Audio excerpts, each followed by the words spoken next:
जब इस गायिका के आवाज़ सिनेमा के पर्दे पर और रेडियो से गूंजने लगे तो ऐसा लगा कि उनके सामने कोई टिक नहीं पाएगा।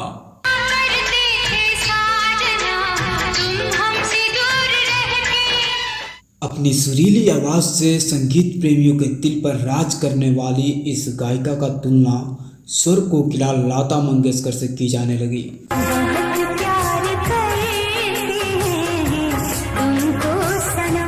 न केवल संगीत प्रेमी बल्कि बड़े बड़े संगीतकार और फिल्म निर्माता व निर्देशक इनके आवाज़ के दीवाने हो गए थे।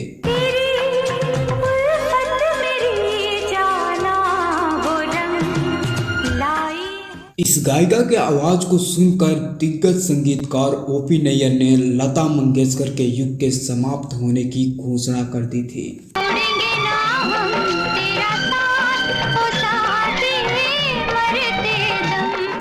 लेकिन अचानक ऐसा क्या हुआ कि इस गायिका के लिए सब कुछ बदल गया।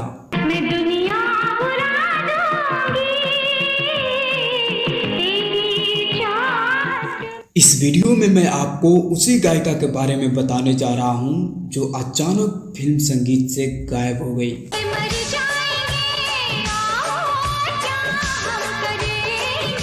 जिस गायिका के गीतों को लोग अपने दुखों को दूर करने के लिए तथा ईश्वर की कृपा प्राप्त करने के लिए सुबह शाम सुनते हैं, लेकिन उनका खुद का जीवन दुखों से भरा रहा।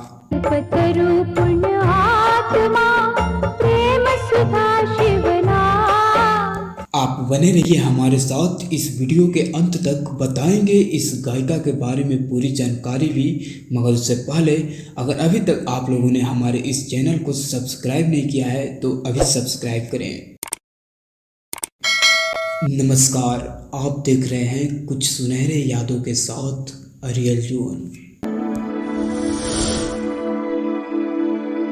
दोस्तों, इस वीडियो में हम जिस गायिका की बात कर रहे हैं उनको दुनिया अनुराधा पौडवाल के नाम से जानती है। अनुराधा पौडवाल का जन्म 27 अक्टूबर 1954 को कर्नाटक के उत्तर कन्नड़ जिले के करवार में एक कोंकणी परिवार में हुआ था। जब वह चौथी कक्षा में थी तब रेडियो पर लता मंगेशकर जी का गाना सुन सुनकर संगीत से गहरा लगाव हो गया था। लेकिन उनके परिवार ने उनको संगीत के लिए प्रोत्साहित नहीं किया, क्योंकि उनके पिता का मानना था कि संस्कारी परिवार की लड़कियों को नाच गाने जैसे पेशों में नहीं जाना चाहिए। अनुराधा पौडवाल ने हालांकि संगीत की शिक्षा नहीं ली, लेकिन बचपन से ही लता मंगेशकर के गानों को सुनकर उन गानों का अभ्यास करती रही। बचपन में उनकी आवाज़ अच्छी नहीं थी, इस कारण से स्कूल में उनको मोर कहकर चिढ़ाया जाता था। एक बार उनको निमोनिया हो गया, जिसके वजह से 40 से अधिक दिनों तक वह बिस्तर पर पड़ी रही। उस दौरान वह लता मंगेशकर की आवाज़ में भागवत गीता सुनती रही। जब वह इस बीमारी से ठीक हुई तब एक तरह से चमत्कार हो गया, उनकी आवाज़ पूरी तरह से बदल गई। जब वह 17 साल की थी तब साल 1969 में उनकी शादी अरुण पौडवाल से हो गई, जो प्रसिद्ध संगीतकार सचिन देव बर्मन के सहायक थे। अरुण पौडवाल भी संगीतकार थे। अरुण पौडवाल को जो भी गाने रिकॉर्ड करना होता था उन गानों को पहले अनुराधा पौडवाल से गवाते थे और रिकॉर्ड करते थे, ताकि उन्हें पता चल सके कि महिला के आवाज़ में वे गाने सुनने में कैसे लगेंगे। संजोग से एक बार एच.डी. बर्मन जी ने अनुराधा के गाए हुए संगीत को सुना और उन्होंने अरुण पौडवाल से अनुराधा को स्टूडियो लेके आने के लिए कहा। जब अनुराधा स्टूडियो आई, शीर्ष लोक रिकॉर्ड करवाया गया, जो फिल्म अभिमान में जया बच्चन पर फिल्माया गया था। इस तरह 19 साल की अनुराधा पौडवाल की फिल्म संगीत की यात्रा शुरू हुई। अनुराधा पौडवाल ने अपनी पति के दिशा निर्देशन में 1973 में मराठी फिल्म यशोदा में अपना पहला मराठी गीत गाया। 1974 में उनके द्वारा गाए गैर फिल्मी मराठी गीत भाव गीतों के रूप में जारी हुआ और ये गीत काफी लोकप्रिय हुए। 1976 में हिंदी फिल्मों में गाए इनके कैरियर का आरंभ फिल्म काली चरण के लिए गाए गए गीत 1/2, 2/4 से किया।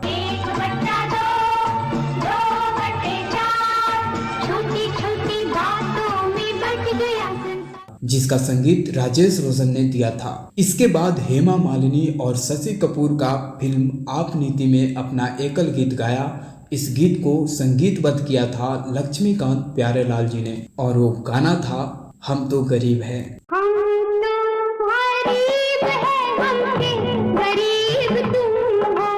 लक्ष्मीकांत प्यारेलाल ने बाद में भी अनुराधा पौडवाल के करियर को आगे बढ़ाने में महत्वपूर्ण भूमिका निभाई।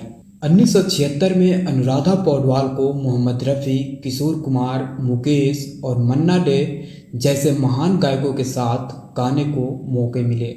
उसी साल अनुराधा को सुपरहिट फिल्म लैला मजनू में जयदेव के संगीत निर्देशन में राजकुमार रिश्वी और प्रीति सागर के साथ फिल्म के टाइटल सॉन्ग गाने का भी मौका मिला।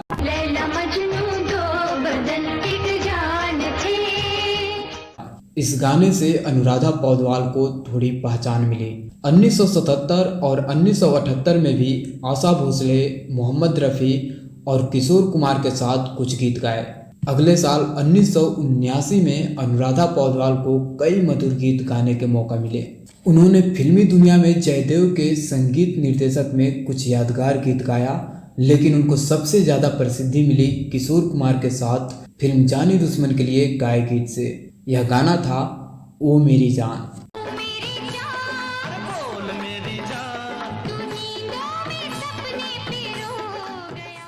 अनुराधा पौडवाल ने अपनी पहचान बनाने के लिए और फिल्म के संगीत जगत में अपने आप को स्थापित करने के लिए करीब 7 वर्ष तक बॉलीवुड में संघर्ष किया। उनका संघर्ष तब रंग लाया जब साल 1980 में जैकी श्रॉफ और मीनाक्षी सिसाद्री की फिल्म हीरो में लक्ष्मीकांत प्यारेलाल की संगीत निर्देशन में गाया उनका गीत सुपरहिट हो गया। यह गीत था तू मेरा जानू है, तू मेरा दिलबर है।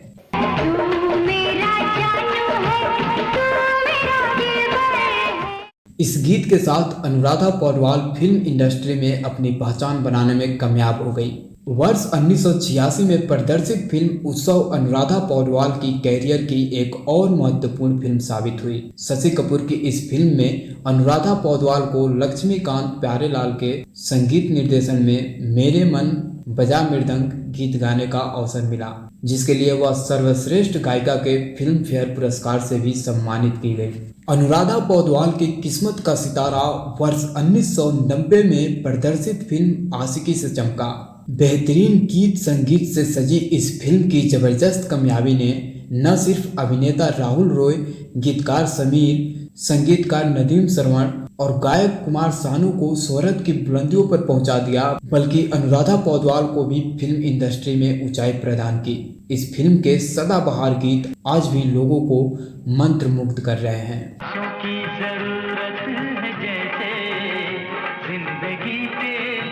नजर के सामने जिगर के पास अब तेरे बिन जी लेंगे हम, धीरे धीरे से मेरी जिंदगी में आना, मैं दुनिया भुला दूंगी तेरी चाहत में, और मेरा दिल तेरे लिए धड़कता है।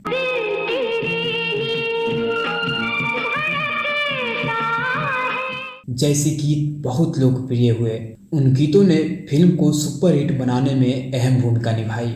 इस फिल्म में अनुराधा पौडवाल को नजर के सामने जिगर के पार गीत के लिए सर्वश्रेष्ठ गायिका का फिल्म फेयर पुरस्कार भी प्राप्त हुआ। आशिकी के सफलता के बाद अनुराधा पौडवाल को कई अच्छे फिल्मों में गाना गाने के लिए प्रस्ताव मिलने लगे। इन फिल्मों में बागी, मेरी जंग, बंटवारा, राम लखन, बाहर आने तक, कुर्बान, साजन, साथी, फूल और कांटे, तेजाब जैसी बड़ी बजट की फिल्में शामिल थी। इन फिल्मों के सफलता के बाद अनुराधा ने कामयाबी की नई बुलंदियों को छुआ और एक से बढ़कर एक गीत गाकर तहलका मचा दिया। अनुराधा पौडवाल की लोकप्रियता के सामने बड़ी बड़ी गायिकाओं की लोकप्रियता फीकी पड़ गई थी। कहा जाता है कि एक बार मशहूर संगीतकार ओपी नैयर ने अनुराधा पौडवाल को सुना तो वह उनकी आवाज को सुनकर दंग रह गए कि अब लता मंगेशकर का जमाना गया। अनुराधा पौडवाल ने उन्हें रिप्लेस कर दिया है। इस दौर में कोई भी लता मंगेशकर की जगह लेने के बारे में सोच भी नहीं सकता था, लेकिन अनुराधा पौडवाल के गानों को जिस तरह से लोकप्रियता मिल रही थी, वैसे में कई संगीतकार लता मंगेशकर के बजाय अनुराधा को लेने लगे। कहा जाता है कि अनुराधा पौडवाल की बढ़ती लोकप्रियता से लता मंगेशकर और आशा भोसले काफ़ी असहज हो गई थी। उन्होंने म्यूजिक डायरेक्टर और फिल्म मेकर्स को कह दिया था कि अगर किसी फिल्म में अनुराधा गाएगी तो वो दोनों उस फिल्म में अपनी आवाज़ नहीं देंगे। इसके बाद कई संगीतकार ने अनुराधा पौडवाल को अपनी फिल्म में गवाने से इनकार कर दिए। उसी दौर में जब अनुराधा पौडवाल कामयाबियों की नई नई ऊंचाइयां छू रही थी और जब उनकी गिनती शीर्ष गायिकाओं में की जाने लगी, तब उन्होंने एक फैसला किया कि फिल्म संगीत में उनका कैरियर पर ब्रेक लग गया और उन्होंने घोषणा की कि अब आगे से वह केवल टी सीरीज के भक्ति भावना से प्रेरित फिल्मों या एल्बम के लिए ही गाया करेंगी। अनुराधा पौडवाल ने फिल्मों से हटकर भक्ति गानों पर ध्यान देना शुरू किया और कई सफल भजन गाए। शिव की लीला के गुण गाना, शिव को भूल के ना बिसरा। तो दोस्तों, ये थी अनुराधा पौडवाल से संबंधित कुछ विशेष बातें जिसको हमने आप लोगों के साथ शेयर किया। अगर आज का हमारा ये वीडियो आपको अच्छा लगा हो तो अपने दोस्तों के साथ इसे शेयर जरूर करें। धन्यवाद।